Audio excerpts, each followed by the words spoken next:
행복한 안식일입니다. 감동적인 찬양으로 하나님께 영광 돌려주셔서 감사합니다. 마태복음 6장 13절 제가 봉독하겠습니다. 우리를 시험에 들게 하지 마옵시고 다만 악에서 구하옵소서. 나라와 권세와 영광이 아버지께 영원히 있사옵나이다. 아멘. 주기도문의 마지막 말씀입니다. 우리를 시험에 들게 하지 마옵시고 라고 할 때 이 시험은 베이라스모스라고 하는 단어를 사용했는데요, 유혹이라는 뜻이 같이 있습니다. 우리를 유혹에 들게 마옵시고 라는 뜻이 있는 것이죠. 시험과 유혹이 큰 차이가 없겠습니다만은, 저는 오늘 사탄이 예수님을 강력하게 유혹했던 광야의 세 가지 유혹을 살펴보고 그것을 주기도문의 관점에서 좀 이해해 보려고 합니다. 제목을 다만 악에서 구하옵소서, 그렇게 주기도문을 빌려서 정해봤습니다. 예수님께서 광야에 40일 동안 계시고 사탄에게 시험을 받으시는 장면을 우리가 잘 알죠. 마태복음, 누가복음 그렇게 기록이 되어 있는데, 첫 번째 시험은 40일 동안 금식하신 예수님께 사탄이 찾아와서 돌을 떡으로 만들어서 먹으라라고 유혹을 하잖아요. 광야에서 돌을 떡으로 만들어서 배고픔을 해결하라는 것입니다. 이 첫 번째 유혹은 광야에서 내 배고픔을 해결한다고 하는 측면에서 보면 지극히 사적인 것입니다. 개인적인 거예요. 마태복음 4장을 살펴보겠습니다. 2절입니다. 40일을 밤낮으로 금식하신 후에 줄이신지라. 시험하는 자가 예수께 나와 가로되 내가 만일 하나님의 아들이거든 명하여 이 돌들이 떡덩이가 되게 하라. 예수께서 대답하여 가라사대 기록되었으되 사람이 떡으로만 살 것이 아니요 하나님의 입으로 나오는 모든 말씀으로 살 것이라 하였느니라 하시니. 이 말씀 모르시는 분 없으실 겁니다. 사람은 떡으로만 살 수가 없죠. 다시 말씀드리면 반드시 먹고 사는데 뭐가 필요하다는 얘기예요? 떡이 필요하다는 얘기입니다. 떡으로만 살 수 없다는 얘기는 반드시 떡은 필요하다는 얘기예요. 하지만 떡이 필요하지만 떡만으로 사는 인생은 주님께서 구원하기 위한 구원해내야 될 백성으로 봤을 때 떡만으로 만족하는 사람을 구원할 수는 없어요. 또 다른 것에 대한 배고픔과 허기짐을 느껴야 주님께서는 그들을 구원하실 수 있는 것입니다. 인간으로 오신 하나님, 성육신하신 예수님은 우리처럼 굶으면 배가 고프세요. 추우면 살이 돋고, 피곤하면 졸려온 것입니다. 밤에 잠을 자지 못하면 그 다음날 눈이 퀭한 거예요. 예수님 오늘 우리와 똑같은 분으로 오셨기 때문이죠. 40일을 금식하셨으니 얼마나 시장하셨겠습니까? 그때 사탄은 예수님께 와서 내가 만일 하나님의 아들이거든 이라는 말로 유혹을 시작합니다. 유혹의 장소가 어디예요? 광야예요. 이 주변에 지금 예수님 곁에 누가 있나요? 짐승밖에 없어요. 예수님만 계신 거예요. 예수님만 계신 광야에 사탄이 온 것입니다. 화이트는 이 상황을 이렇게 기록하셨습니다. 예수께서 시험 받으시기 위하여 광야로 이끌리셨을 때에 성령의 인도하심 따라 가셨다 그랬잖아요. 그는 하나님의 성령에 이끌리셨다. 그는 시험을 자취하지 않으셨다. 영어 표현은 He did not invite temptation 그랬어요. 시험을 초청하지 않았다 그런 뜻입니다. 말 그대로 보면 손을 펼쳐들고 시험이여 내게 오라라고 하지 않았다는 거예요. 그는 홀로 계셔서 자기의 사명과 사업을 묵고하시기 위해 광야로 가셨다. 그는 금식과 기도로 그가 걸어가야 할 피 묻은 길을 위하여 자신을 무장할 것이었다. 예수님의 광야에 가신 것은 올 테면 와라, 내가 사탄의 시험에 내가 대항하겠다라고 가신 것이 아니고요, 공생애를 시작하시면서 하나님께서 예수님을 어떻게 인도해 주실지를 씨름하고 또 기도하시기 위해서 가셨다는 것입니다. 하나님의 아들로서의 예수님에 대한 공식적인 첫 번째 시험이에요. 첫 번째 시험. 여러분, 처음은 중요한가요? 처음 중요한가요? 처음 중요하죠. 첫 시험 잘 치르면 그 다음부터는 조금 긴장이 풀리기도 하고 자신감이 생기잖아요. 첫인상 중요한가요? 살아보니 첫인상보다 끝인상이 중요하다고 할 수도 있지만 첫인상 매우 중요해요. 첫인상이 이렇게 딱 각인이 되잖아요. 첫사랑도 중요하고요. 첫 열심 중요하죠. 저도 목회시험 치를 때 했던 그 첫 번째 그 설교를 아직도 기억하고 있습니다. 기억하는 거예요. 처음은 중요하죠. 내가 그때 어떤 마음과 어떤 각오를 가지고 이제 설교를 했는지가 기억이 나는 것입니다. 예수님에게 공식적으로 처음 이제 사탄이 하나님의 아들로서의 예수님께 공식적으로 시험을 처음 한 것입니다. 주님께서 시험 받으신 광야에는 사탄이 있었죠. 근데 그곳을 인도하신 분이 누구예요? 성령이잖아요. 놀랍게도 광야에 예수님과 성령, 예수님의 주변에 성령과 사탄이 함께 있었다는 것입니다. 그럼 이곳에도 그럴까요? 여러분의 일터에도 그럴까요? 우리 가정도 그럴까요? 그럴 수 있습니다. 우리의 삶을 놓지 않기 위해서 이제 싸우는 거죠. 내 편으로 만들기 위해서 애를 쓰는 것입니다. 구주께서 침례를 받으셨을 때 사탄도 목격자들 중에 있었다. 그는 아버지의 영광이 그의 아들을 덮고 있는 것을 보았다. 그는 예수의 신성을 증거하는 여호와의 음성을 들었다. 그 누구도 사탄의 공경을 받음 없이 하나님을 섬기기 위해 악의 대열을 떠날 수 없다. 저 이 마지막 표현 상당히 좋아합니다. 우리가 하나님의 편에 가담할 때, 내가 하나님의 사람으로 살아갈 때 사탄이 우리를 뭐 한다는 거예요? 절대 그냥 보내주지 않는다는 거예요. 우리는 극복해야 되고 물리쳐야 되고 저항해서 싸워야 될 싸움이 반드시 있어요. 없으면 좋죠. 유혹하는 것도 없고 다툼도 없고 긴장도 없으면 얼마나 좋습니까? 근데 그렇진 않다는 거예요. 그 누구도 사단의 공격을 받음 없이 하나님을 섬기기 위해 악의 대열을 떠날 순 없다. 40일 금식하시고 굶주리신 주님을 유혹할 절호의 기회라고 사탄은 생각을 한 것이죠. 마치 그의 기도의 응답인 양 하늘로부터 온 천사로 위장한 한 존재가 구주께 다가왔다. 그는 그리스도의 금식이 끝났다는 것을 알리도록 하나님께로부터 명령을 받았다고 주장했다. 이건 사실이에요, 가짜예요? 가짜고 거짓입니다. 사탄은 거짓말을 잘해요. 하나님이 자기를 보냈다는 거예요. 유혹하라고 했다는 거예요. 유혹이 아니지. 하나님께서 이제 금식 그만하고 이제 똥 만들어 먹으라고 했다는 거예요. 하나님의 기별을 자기가 전한다고 거짓말을 하는 것입니다. 위장한 거죠. 가면을 쓰고 온 것입니다. 예수님께서는 신명기 8장 3절의 말씀으로 사탄의 유혹을 물리치시죠. 사람이 떡으로만 사는 것이 아니고 하나님의 말씀으로 산다고 대답을 하셨습니다. 이 시험은 매우 사적인 시험이라는 특징이 있어요. 광야는 아무도 없는 곳입니다. 우리 학생들이 책상에서 혼자 공부하는 시간 같은 거예요. 엄마 아빠가 못 봐. 근데 어떤 집은 자녀를 거실에서 공부를 시키고 그 뒤에 책상을 놓고 아버지가 있더라고요. 아우, 좀 가출할 것 같아. 그럼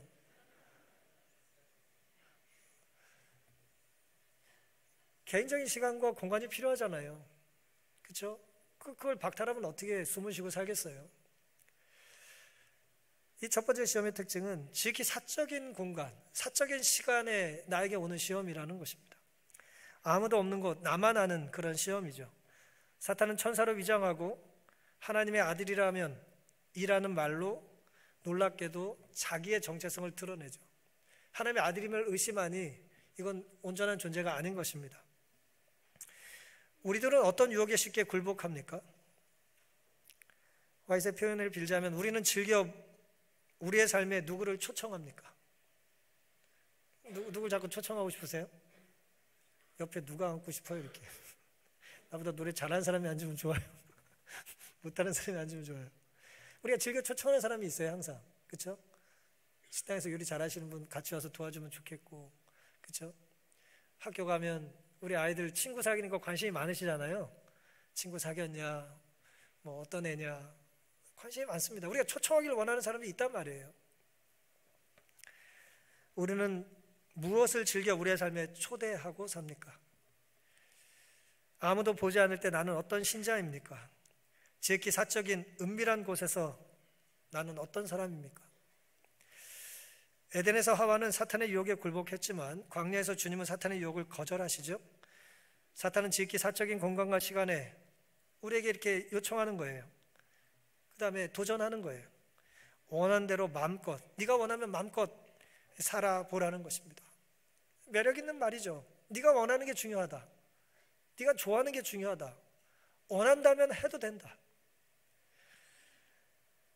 우리는 무엇에 배고픔을 느낍니까? 예수님처럼 말씀에 대한 허기짐을 가지고 말씀으로 우리의 속을 채우는 삶을 선택하며 사는 우리들이 될 수 있기를 간절히 바랍니다. 사탄의 두 번째 시험은요, 성전 꼭대기에서 예수님을 뛰어내리라고 하는 것입니다. 마태복음과 누가복음 순서가 좀 다르지만 전통적으로 이제 마태복음의 기록이 이제 순서대로 맞다고 이제 학자들은 생각을 합니다.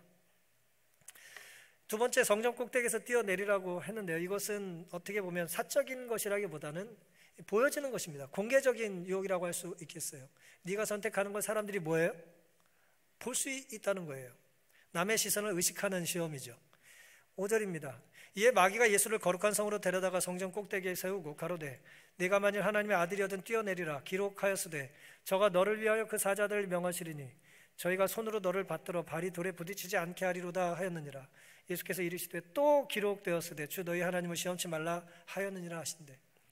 예수님이 기록되었으되라고 하나님의 말씀을 가지고 시험을 물리치니까 사탄도 뭐예요? 말씀을 가지고 이제 유혹을 하는 거예요. 이 성경은 하도 많은 말씀이 있어가지고 내가 하고 싶은 얘기를 얼마든지 끄집어낼 수 있어요. 성경 조금만 알면 내가 하고 싶은 얘기 다 끄집어낼 수 있습니다. 하나님의 뜻을 전하고 하나님의 성품을 드러내기 위해서 말씀을 인용해야 되는데 내 이야기를 하려고 성경을 인용하면 될까요? 그거는 죄를 짓는 것입니다. 그건 말씀을 인용해도 그건 나쁜 짓이에요. 그건 옳지 않아요. 시험의 장소가 이제 성전 거룩한 성으로 이제 바뀝니다. 성전 꼭대기예요. 마귀는 예수님을 성전 꼭대기에 세워요. 하나님의 아들이라면 뛰어내려라. 기록하였을 때 천사가 너를 받들어 줄 것이다. 이건 시편의 말씀을 인용한 건데요. 시편 91편. 저가 너를 위하여 그 사자들을 명하사 내 모든 길에 너를 지키게 하심이라. 저희가 그 손으로 너를 붙들어 발이 돌에 부딪히지 않게 하리로다. 시편을 꿰고 있어요, 사탄이.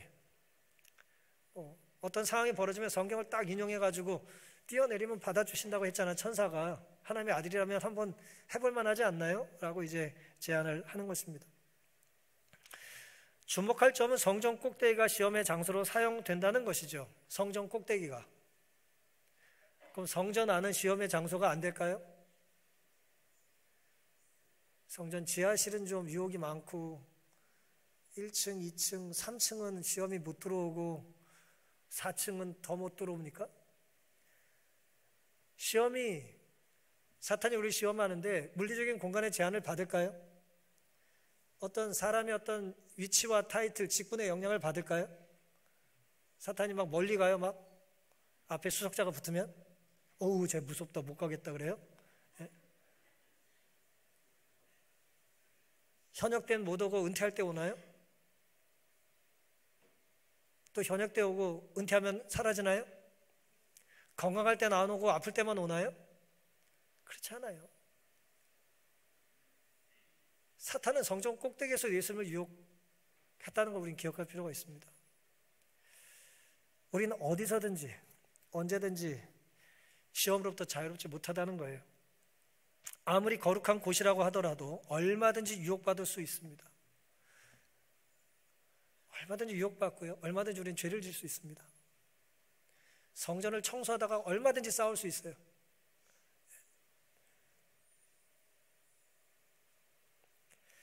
사탄이 두 번째 시험 장소로 성전을 택한 것은 광야의 산들에는 고지대나 낭떠러지가 없었기 때문이 아니라 무언가 다른 동기가 있었기 때문이다. 사탄은 두 번째 시험에서 거룩한 분위기로 둘러싸인 곳을 찾고 있었을 것이다.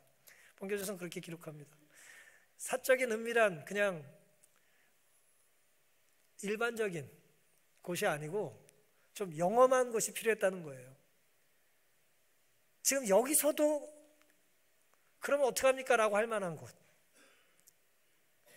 그런 곳에 사탄은 이제 예수님을 모시고 가서 유혹을 했다는 것입니다. 그리고 번개 주석에 보면요, 당시의 랍비들은 유대 문헌에 의하면 메시아는 성정 지붕 위에서 임할 것이라고 이제 가르쳤다는 거예요. 저분이 메시아라면 어디 위에 있어서 가르친다고요? 성전 위에서 가르쳤다는 거예요. 그게 메시아의 특징이라는 거예요. 근데 이제 사탄이 예수님을 성전 꼭대기로 모시고 갔다는 얘기는 남들 보기에 뭐로 보일까요? 거기서 한마디 하면 메시아인가? 근데 거기서 또 공중제비 한 2바퀴 하고 딱 밑에 떨어지면 뭐예요? 메시아가 점프도 잘해, 뭐 그런 거예요. 이거 완전히 무슨 그 사람에 대한 평가가 아주 그냥 호의적으로 바뀌는 것입니다. 뭐 하나만 잘한다고 생각했던 사람이 다른 거 잘하면 어때요? 그것도 잘해요? 뭐 이렇게. 그런 것입니다. 누구든 사람들 시선을 의식하는 광장이 있게 마련이에요. 설교단이 저에겐 그런 곳입니다. 엄청 스트레스 받아요. 다 보고 계시잖아요 지금. 누구든 나를 주목하는 혹은 내가 말하고 행동하는 것이 공개된 광장이 있습니다. 그래서 보여주는 모습에 신경을 쓰는 거죠. 여기 안에 보면 기도실 안에 거울이 있어요. 잘하고 나가라 이거예요. 근데 아무리 잘하고 나가도 뭐 예배 끝나면 머리가 그게 뭐냐, 뭐 안경 바꿔라, 뭐 설교 얘기는 하지도 않고 막 그런 거 갖고 막 얘기를 하신단 말이죠. 하나님의 아들이 무엇이 아쉬워서 신의 아들임을 증명하라는 수고를 감수해야 할까요? 예수님이 하나님의 아들로 이 땅에 오셨는데 뭐가 아쉬워서 하나님의 아들이라면 증명해라라고 하는 시험에 반응을 할 필요가 있나요? 하나님의 아들이 확실하다면 하나님을 시험할 이유가 있어요, 없어요? 없잖아요. 시험하지 않음으로 하나님께 대한 신뢰를 보여야지 시험함으로 하나님을 신뢰할 필요가 있나요? 하나님께서는 이미 예수께서 당신의 아들이심을 증거하셨다. 공생의 시작 전에 침례받으실 때 이는 내 사랑하는 아들이고 내 기뻐하는 자라는 말씀을 들려주셨잖아요. 한번 말씀하셨으면 된 거 아니에요? 하나님께서는 이미 예수께서 당신의 아들이심을 증거하셨다. 지금에 와서 또 그가 하나님의 아들이라는 증거를 보여달라고 하나님께 요구하는 것은 하나님의 말씀을 시험하는 것, 곧 하나님을 시험하는 것이 되는 것이다. 어리석은 것입니다. 그럴 필요가 없는 거죠. 신명기 6장 16절입니다.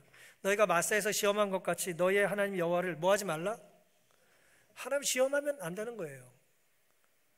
시험을 하나님 혹 우리에게 하실 수는 있을지언정 우리가 하나님을 시험하는 건 안 되는 것입니다.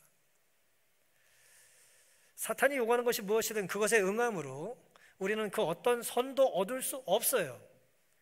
사탄이 요구하는 건 어떤 것도 우리가 응함의 결과가 좋을 리가 없는 것입니다. 우리 10대 시절에 특별히 좋은 친구를 사귀어야 되는데 안 좋은 친구를 사귀어가지고 자꾸 그 친구 하자는 대로 하면 말이에요, 꼭 부모님의 이야기와 다른 얘기를 해.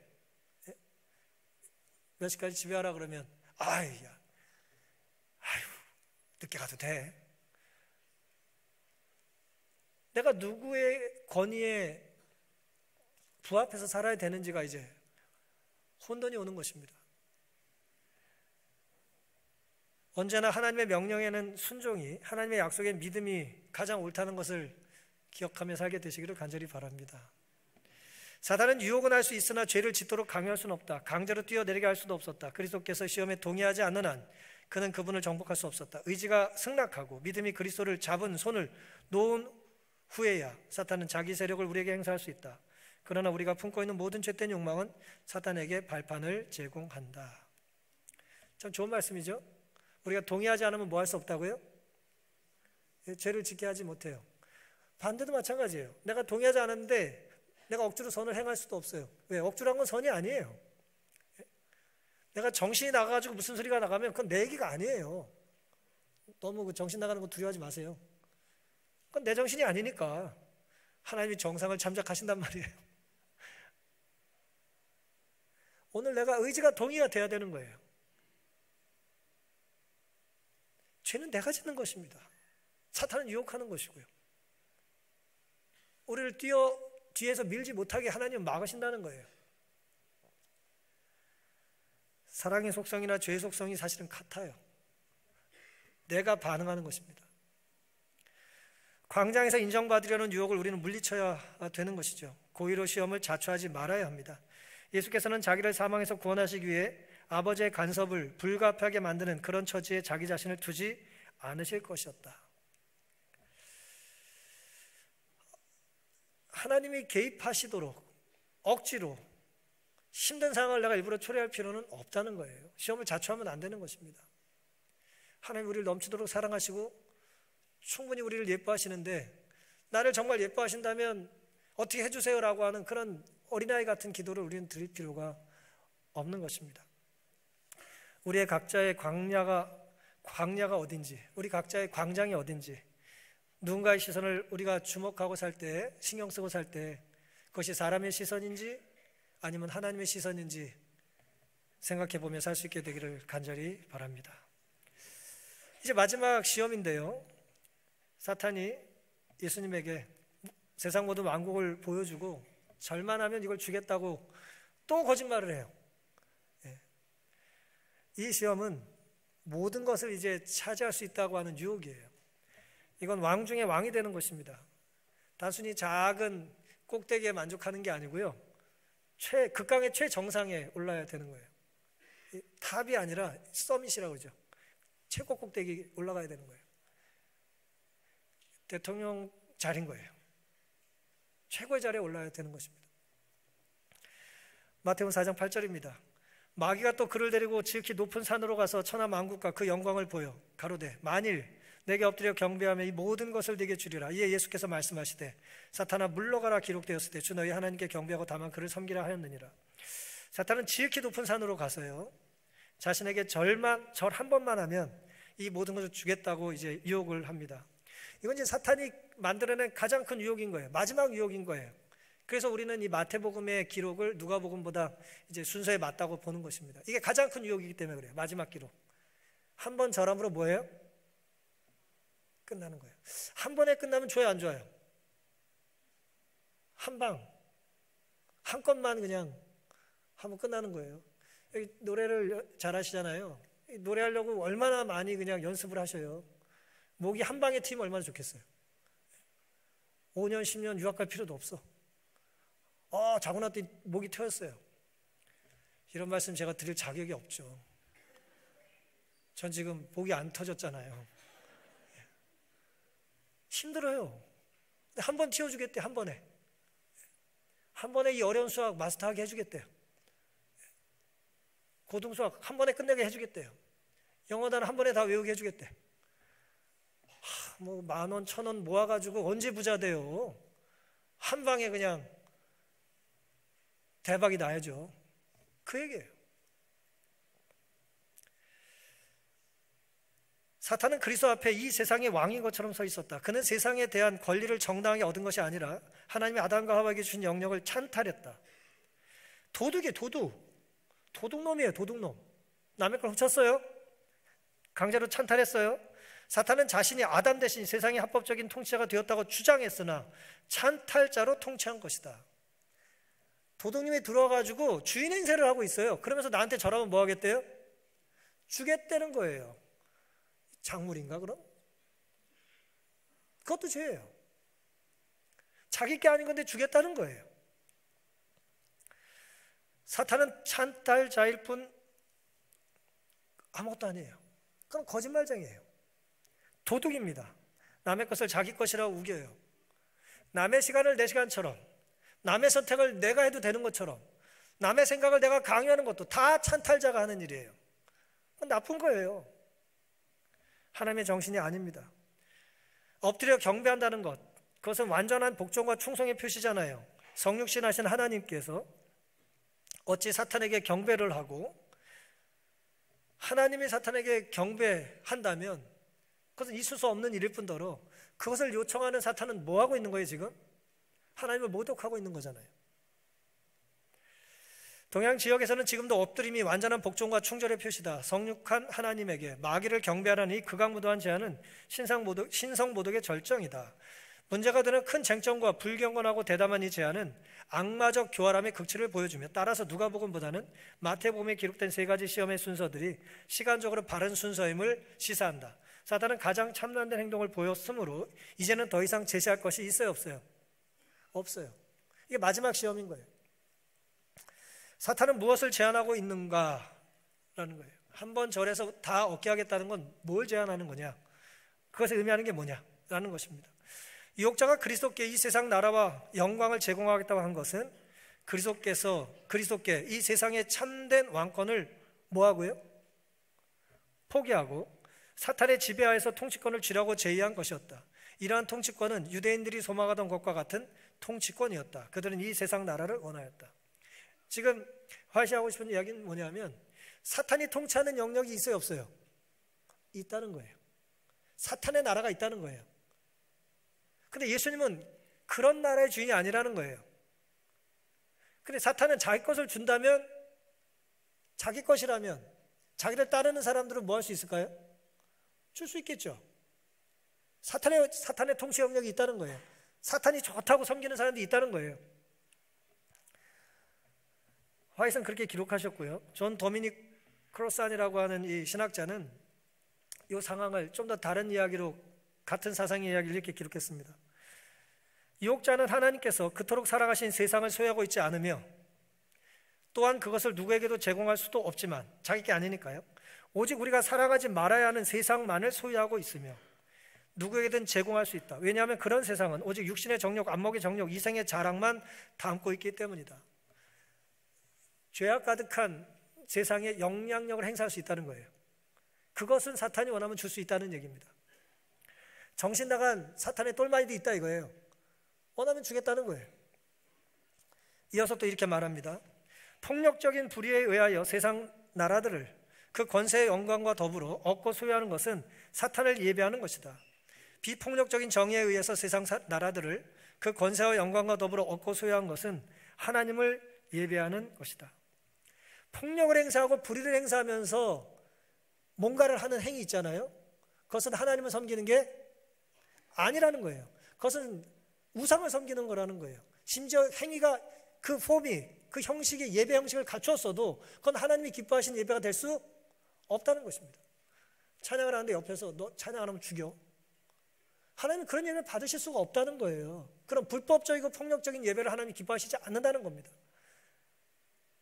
하나님은 평화와 사랑이 넘치는 나라를 건설하시고 그런 나라의 왕이시라는 거예요. 결국 주님께서 기도하셨던 시험에 들게 하지 마옵시고 다만 악에서 구해 달라고 하는 기도의 의미는 이런 폭력이 난무하는 이 세상, 사탄이 지배하는 세상의 통치 원리를 내가 쫓아가지 않게 기도하며 살라는 거예요. 근데 이 폭력적인 사회는 일사불란해요. 일이 잘 돼. 길을 내면 그냥 내는 거예요. 반대 못해요. 야, 줄 거가지고 길 내면 돼. 무슨 뭐 개인의 뭐 사유재산 뭐 없어요. 그냥 줄 그으면 끝이에요. 나라가 빨리 발전하죠. 물질적으로는 적어도 그렇다는 거예요. 하지만 사상적으로 어떻게 됩니까? 정서적으로 어떻게 되겠어요? 어느 날 갔더니 집에 갔더니 집이 없어졌네. 댐이 들어선다고 집이 없어지고 마을길 넓힌다고 집이 없어져요. 예를 들면 그것은 왜 위험한 일이라는 거예요. 개인의 사유, 재산, 내 생각의 자유를 구속하잖아요. 위험한 것입니다. 그런 폭력적인 세상, 사탄이 지배하는 세상의 통치 원리를 따르려고 하는 시험으로부터 나를 구해달라는 거예요.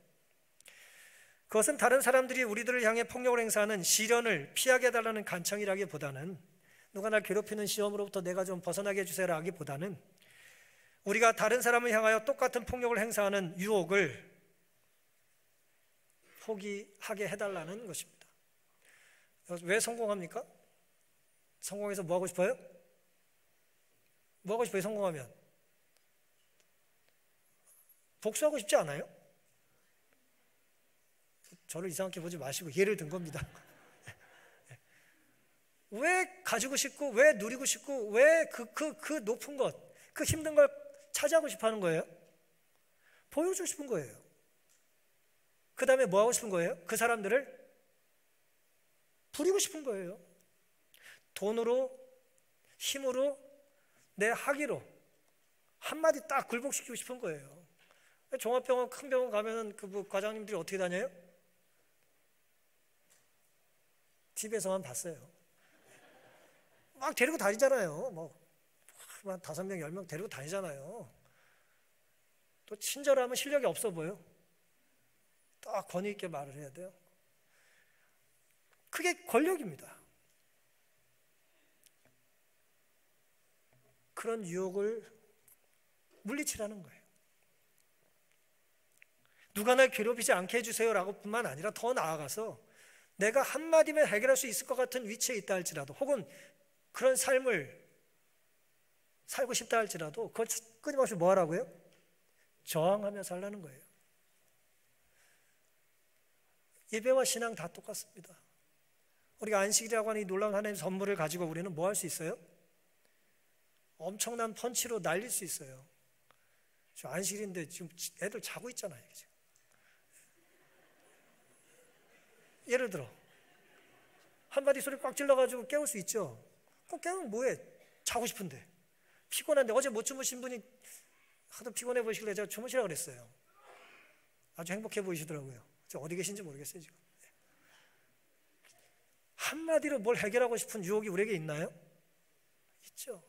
하나님의 방법이 아닙니다. 한번 절하고 뛰어내리고 하나님의 방법이 아닙니다.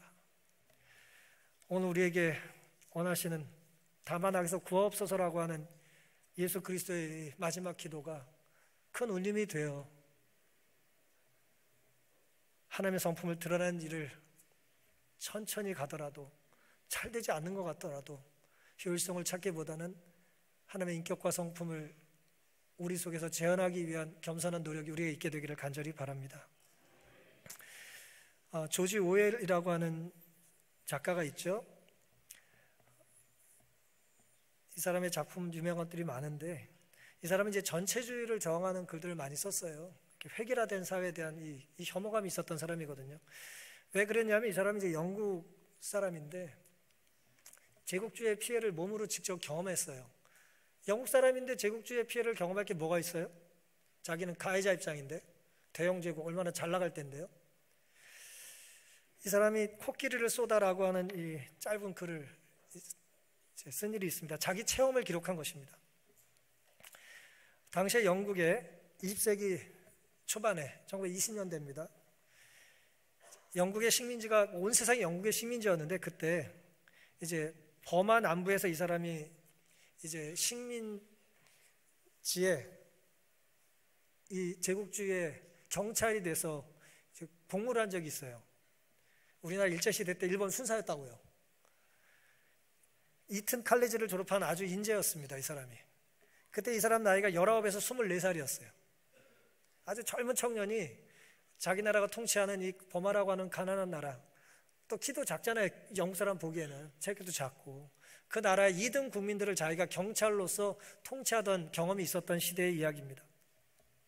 어느 날 제국주의의 본질, 즉 압제 정부의 진정한 작동 원리를 어느 때보다도 또렷하게 간파하게 해준 사건이 벌어졌다 그랬어요. 자기가 제국주의의 어떤 국민이었는데 그것을 피부로 느꼈던 사건이 하나 발생됐어요. 내용이 뭐냐면 이겁니다. 코끼리 한 마리가 시장에서 난동을 부린다고 경찰서에 연락이 왔어요. 코끼리가 난동을 부려요.